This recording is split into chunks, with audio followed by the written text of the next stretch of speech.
वहीं धौलपुर से बड़ी खबर मिल रही है, जहां धौलपुर में खतरे के निशान से करीब 9 मीटर बह रही चंबल नदी 139.20 मीटर पर बह रही है चंबल नदी। तो खतरे का निशान 130 मीटर के पास है, लेकिन प्रशासन ने निचले इलाकों में अलर्ट जारी कर दिया है। ऊंचे स्थानों पर पहुंचने का अलर्ट जारी किया गया है। लगातार चंबल नदी का जलस्तर बढ़ रहा है, जिसको देखते हुए निचले इलाकों में खतरा बना हुआ है। ऐसे में प्रशासन की ओर से निचले इलाकों के जो लोग हैं उनको अब सुरक्षित स्थानों में शिफ्ट होने के निर्देश दिए जा रहे हैं।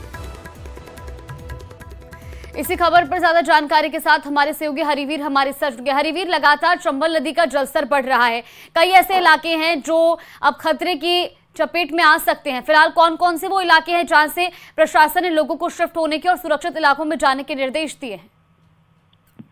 जी बिल्कुल, बताना चाहूंगा, जो चंबल नदी है वो अब खतरे के निशान से करीब 9 मीटर ऊपर बह रही है। तो प्रशासन लगातार अलर्ट मोड पर है, और जो लगातार जो चंबल नदी का जो जल स्तर बढ़ रहा है तो उसको लेकर अलर्ट मोड पर है। जो हाड़ौती क्षेत्र में जो बारिश हुई थी उसके चलते जल स्तर एक बार फिर चंबल नदी का बढ़ा, और अब वर्तमान में 139.20 मीटर पर चंबल नदी बह रही है, और जो खतरे का निशान है वो 130.79 मीटर है। तो कह सकती है कि करीब 9 मीटर ऊपर चंबल नदी बह रही है। अब कुछ घंटों बाद संभावना जताई जा रही है कि जो जल स्तर है वो अब धीरे धीरे घटेगा, क्योंकि अभी करौली में भी 1 मीटर जो चंबल नदी है वो नीचे आ गई है। तो 2-4-6 घंटे बाद यहाँ धौलपुर में भी जो चंबल नदी का जो जल स्तर है वो नीचे घटेगा। हालांकि अब जो पुराना पुल था, पुराने पुल के पास में जो चंबल नदी पहुंच गई है, और जो सरमथुरा इलाके के जो झिरी पंचायत के कुछ गांव थे उनका संपर्क भी कट चुका है, क्योंकि जो रपटे थी उन पर भी पानी आ गया है।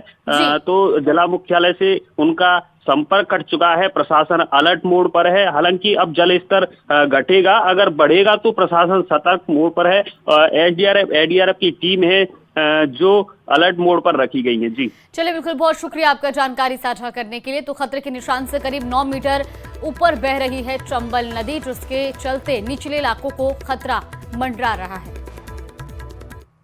तो वहीं बूंदी से बड़ी खबर मिल रही है, जहां मेज नदी के उफान में कई घरों में फंसे लोग। देर रात झालीजी बराना में 19 लोगों का रेस्क्यू किया गया है।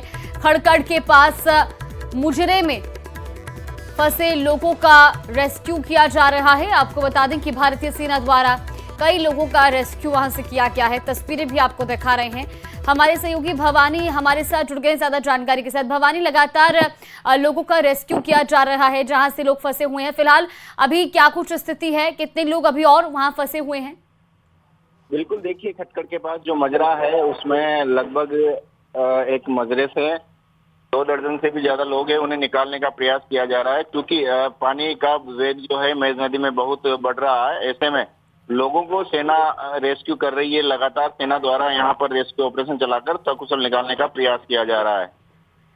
बिल्कुल भवानी, और हम तस्वीरें भी देख रहे हैं। लगातार वहां पर जो सेना के जवान हैं वो लोगों को वहां से सुरक्षित निकाल रहे हैं। अभी कोई अलर्ट जारी किया गया हो मौसम विभाग की ओर से? आने वाले दिनों में किस तरीके की स्थिति वहां पर और देखने को मिल सकती है? बिल्कुल, देखिए, बूंदी में येलो अलर्ट है, लेकिन अगर मौसम की बात करें तो आज फिलहाल मौसम साफ नजर आ रहा है। लेकिन जो मेज नदी है वो अपने उफान पर है। खटकड़ जो स्टेट हाईवे 29 है, मेज नदी पुलिया पर पानी आने के चलते वो बाधित है। वहीं कोटा मेगा हाईवे जो है मेज नदी की पुल लाखी में उफान पर है, वो भी बाधित है। लगातार जो लोग फंसे हुए उनका रेस्क्यू ऑपरेशन जारी है, उन्हें निकालने का प्रयास किया जा रहा है। जी बिल्कुल, अब तक कितने लोगों का रेस्क्यू हो चुका है भवानी? बिल्कुल, देखिए, सेना अभी गई है मजरे में, और अभी तक पूरे जिले में लगभग 150 के आसपास लोगों को रेस्क्यू करके निकाला जा चुका है। सेना, एनडीआरएफ और एसडीआरएफ की टीम लगातार रेस्क्यू कर रही है। जी चलिए, बिल्कुल, बहुत शुक्रिया आपका जानकारी साझा करने।